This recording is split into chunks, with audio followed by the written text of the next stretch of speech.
Did you know that if you're a stay-at-home mom, you only need 5 systems to help you make your house peaceful and clean and easy to deal with? Hi, my name is Marcel. I created a Happy Homemaker to help women become successful stay-at-home moms. There is a lot that goes along with staying at home. There is a lot that goes along with parenting, with marriage, and all of these are things that everybody wants to be good at. They want to be successful at. And I have been able to, over the course of 24 years as a married woman and 10 years as a stay-at-home mom, I have been able to finesse all of my systems and to make sure that I have a peaceful home. Today, my homemaking is very easy. I have a 17-year-old son. He is getting ready to go off to college in the fall already. I was going to say next year, but it's not even next year anymore. It's this year. And it's been very easy to keep track of everything. If you are in a different season of life, if you have small children, it is a little more difficult. But there are 5 systems that I keep with me all the time and that I touch on every week to make sure that my home is the best that it can be. So the first thing and the most important thing is an evening routine. That is what starts your day the next day. That's what I do that makes my day go easily and smoothly. So I have an evening routine. What I do is very simple. There's nothing difficult about it. I just make sure that all the dishes are done after dinner. So I make sure that the dishwasher is emptied so that I can put all of the dinner dishes into it. I make sure that the sink is clean. I wipe down the countertops. I vacuum the kitchen, and I make sure that everything is all set for the next day. Another thing that I used to do more often than I do now when my son was little was I would do a quick reset of the living room or the family room, depending on where you spend most of your time. And this is a quick, picking up toys, fluffing the pillows, folding blankets if you're not going to use them anymore. So at the end of the night, you just do a quick reset of the living room or the family room, wherever you spend the most time. And that helped me to wake up to a clean house. And that was so good for my mental health. There's nothing worse than waking up in the morning to a dirty house. There's nothing worse that's going to make you feel worse about yourself, about everything that you have to do, than getting up and seeing a mountain of work still to be done. So I took care of it, and I did it the night before. Another thing I did at night was that I would check the weather for the next day. Even as a stay-at-home mom, I want to be put together. I want to be taking care of myself. I would check the weather and then make sure that I picked out the clothes that I was going to wear the next day. And in the very early years when I first got married, this was 2002, I used to do the Fly Lady. You've probably heard of Fly Lady, and she would say, get dressed to shoes. I don't do that anymore. I wear slippers, I wear flip-flops inside the house. I don't wear dress-up shoes. But if that's your thing, that can help for a lot of people. It keeps you from getting back into bed. It keeps you from being on the couch, scrolling your phone for too long. I think it's very helpful. But what I used to do is that I would pick out my clothes for the next day. I would pick out even my accessories, the earrings, the necklaces, whatever I wanted to wear, because I wanted to feel put together. Just because you're staying at home, it doesn't mean that you have to be, not good to look at. I'm trying to think of a better term, but that's exactly what you don't want. You want to be looking pretty. You want to feel good about yourself. And I think that clothing is very important. I don't dress up during the day, but I wear clothes that make me feel good. I'm wearing a dress today. I wear dresses most of the time. But if you're running around chasing toddlers, that may not be something that you want to do. But just choose something that's going to make you feel good about yourself. Take care of your clothes, mend your clothes, buy new clothes. If the budget is tight, then reassess what you have. Go thrift shopping. do whatever you can to make sure that you can feel good about yourself. That is such a big thing for stay-at-home moms, because if you don't have to go out a lot, if you're just in the house and only your kids are going to see you, that's a mindset that needs to change. Your kids are going to see you. They're the most important people. So take care of yourself. So I would do that as part of my evening reset. I would check out the clothes that I was going to wear the next day, and then my routine was done for the night. Then I could relax with my husband, put my child to bed, and then I was done. The other routine that's very important is your morning routine. That starts everything off on the right foot. So what I would do is I would run the dishwasher the night before, and then in the morning, the first thing I would do when I would get into the kitchen is to empty the dishwasher. While the coffee is brewing, before anything else happens, all of the dishes are put away. And it takes 3.5 minutes. I used to time myself because I'm like, oh no, I don't feel like emptying the dishwasher right now. But if you think about it and you time yourself, you see that it's so little time that there's no reason not to do it. So I would empty the dishwasher, and then whatever breakfast dishes we had, they would go straight into the dishwasher. If you don't have a dishwasher, then you have to be disciplined and set some time aside to be doing your dishes by hand. We have a beach house in Massachusetts, and we don't have a dishwasher at the beach house. So I do dishes 3 or 4 times a day, as many times as it takes. So I know the struggle, but it's very easy to put yourself in a frame of mind where you know that you have to do that right now and then do it. So that's part of the morning routine. Something else I would do as part of the morning is to start the laundry. And laundry will come later. We'll talk about that separately. But every day I do a load of laundry, at least one. And so I would empty the dishwasher, serve breakfast, do the breakfast dishes, and then start the laundry for the day. And I would be paying attention, when is that washer beeping? Because I would put it in the dryer immediately. Don't leave your clothes in the washer for 3, 4, 5 hours. That is not good for your clothes. They're going to start to smell musty. You need to be on it and pay attention. And if you're at home, that's a lot easier than if you work outside of the home. If you're working outside of the home, you're probably going to do all of your laundry on one of the weekend days. That's what I used to do when I worked. I worked for about 4 years when my son was between the ages of 4 and almost 8. I quit like 2 months before he turned 8 years old. And I'm so grateful because it's been the best thing that has ever happened to us. And so I would start the laundry for the day, and then I would move on to my daily cleaning. I am a little different. There are women who like to clean their entire houses in one day. I like to break up the work over the course of Monday through Friday. And so every Monday I would do the bathrooms, because that's when I'm the least tired, and bathrooms for me are more difficult. Every Tuesday to kitchen, every Wednesday vacuum and mop the whole house, whatever the floors needed to be done.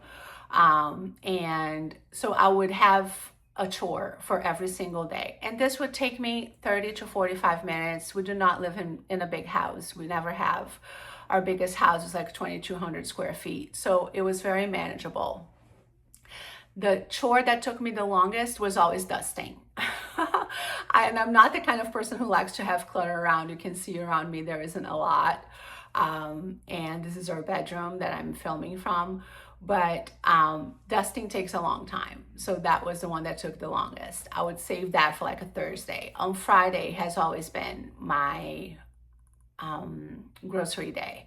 So I would have things that I would do every Thursday, preparing for Friday, because that's the day that I would get my groceries. For years, I would go to the grocery store and do the whole thing that you need to do when you're there, and it was exhausting. And these days I just get a delivery, which is so much easier, and I love it.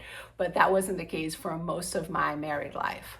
So you start your morning routine, you have your cleaning done for the day, and then you can enjoy the rest of your day. Maybe you'll be serving lunch to your kids. Maybe you'll be putting them down for a nap, and then you can rest yourself in the afternoon.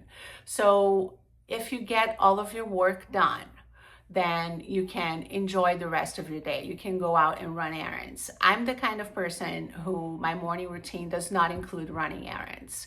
If you have to be out of the house, I think that complicates it. I've never done it like that. If I had to go out somewhere, I would choose a day of the week when I would run all of my errands, and they would usually be in the afternoon.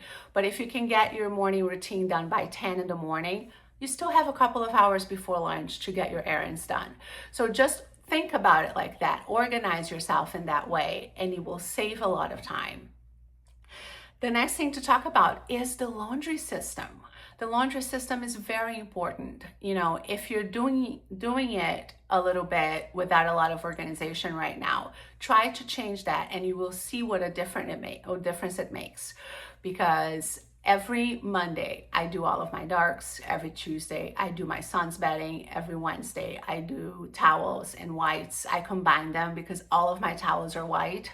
So that makes it very easy. And every Thursday, I do more darks or colors. You know, I say darks interchangeably because most of our clothes are dark. We don't wear a lot of bright colors or anything like that. And then every Friday, I wash my bedding. So I only do laundry Monday through Friday, and that takes care of everything. You should have a system like that as well. It doesn't have to be the same things that I do on each day, but you choose that for yourself. Maybe Fridays are a little bit busier for you, so you don't want to be doing clothing that day. You want to be doing something else, maybe towels that are a lot easier. And maybe you have to run more than one load of laundry a day if you have a larger family. So you can organize yourself like that. And one thing that I do, I always put the laundry away immediately. That is so important. Don't leave it in the dryer. As soon as that dryer beeps, fold everything, put everything away. It takes 10 minutes tops, and then you're done. So don't procrastinate. That's the thing that I've learned the most, is to not procrastinate when it comes to laundry. It makes things so much easier. Another thing that you can check on all the time to make your life easier is a meal planning system. You need to choose a day of the week when you plan all of your meals, when you take inventory of your pantry, of your fridge, and of your freezer. You see what you already have, you write down the meals that you can make from what you already have, and then you make a separate list for the grocery store, adding what you need to make the meals that you want. You're going to save money that way. You're going to use everything that you have. You're going to be organized. By the time you go to the grocery store, you have a list already made, and you know every day of the week what's going to be for dinner. This is a very simple thing to do. It's not difficult. And the most stressful thing is to come to 5:30 in the afternoon and asking yourself, what am I going to serve for dinner tonight? Don't live like that. There is no reason to be that way or to put yourself through that kind of stress. Think about it ahead of time. Build a meal planning system. It doesn't have to be perfect. It can be just things that you know your family will eat. And if you're budgeting for groceries, like I have always had a grocery budget. And it has changed over the years as things have gotten more expensive. But even today, when things are easier, it is still something that I pay attention to voraciously. So I pay attention to my grocery budget. I plan out the meals, the lunches, the breakfasts, and I make sure I have everything on hand.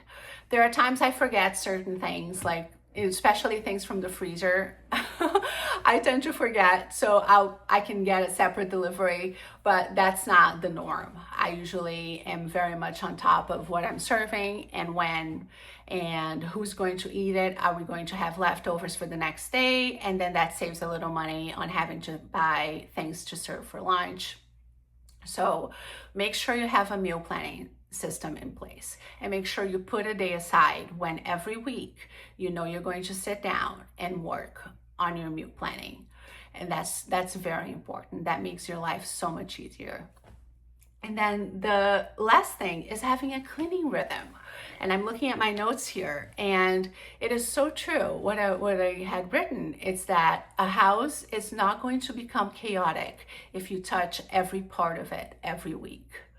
You're not going to live in chaos. You're not going to live in a dirty house. Your kids will grow up healthy. Your husband will be happier. You will be happier more than anybody else, even though it is work to clean a house.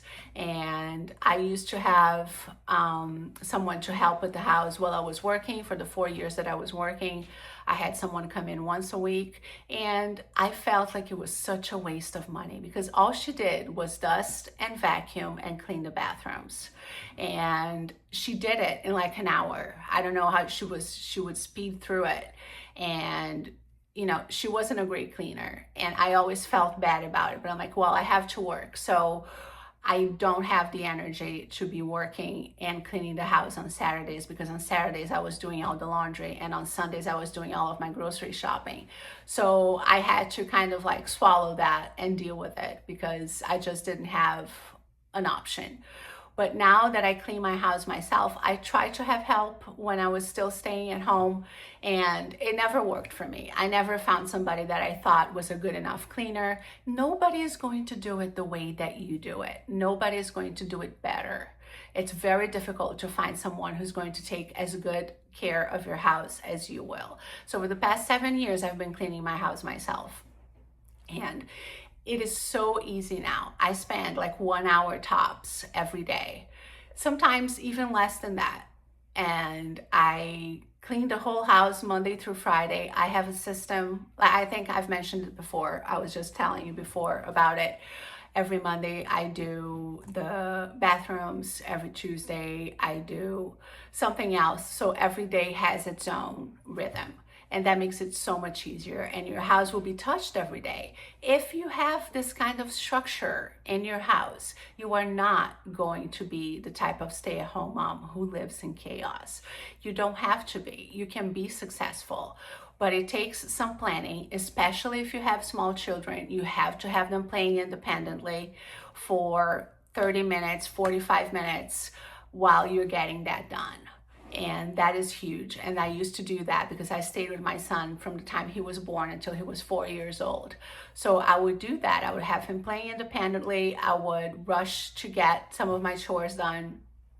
And then we would play together again and spend time together, serve lunch and all of that. But we had a rhythm, go out to the park and to the playground. So you can have all of those things. You have time to do everything you need to do. You just need time management skills. And this structure that I'm listing here, these 5 systems, are things that if you put into practice, they will help you so much. If you like this video, if it has helped you, make sure you subscribe, make sure that you hit that like button. And I am going to be sharing a lot of content to help you become successful at home, because that's what I have achieved. I'm on the other side now and I can teach. My life was not easy when I was first married. I had no clue how to run a house. I didn't grow up doing chores. I didn't know what to do. I had to learn through bits and pieces that I would find in different places. But you don't have to do that anymore. You have experienced people helping you now that you have YouTube. There was no YouTube in 2002. There was HGTV and one show about homemaking that I remember that I used to watch voraciously to see if she could help me, because I didn't know how to run a house. But I'm on the other side now. That was 24 years ago. I know what to do and I can help others. So if this content has helped you, if you're interested in homemaking, in cooking, in parenting, in marriage, I will be talking about all of these things here on this channel. I hope you're having a great day. I hope you have a great rest of your week, and I will see you in the next one. Thanks.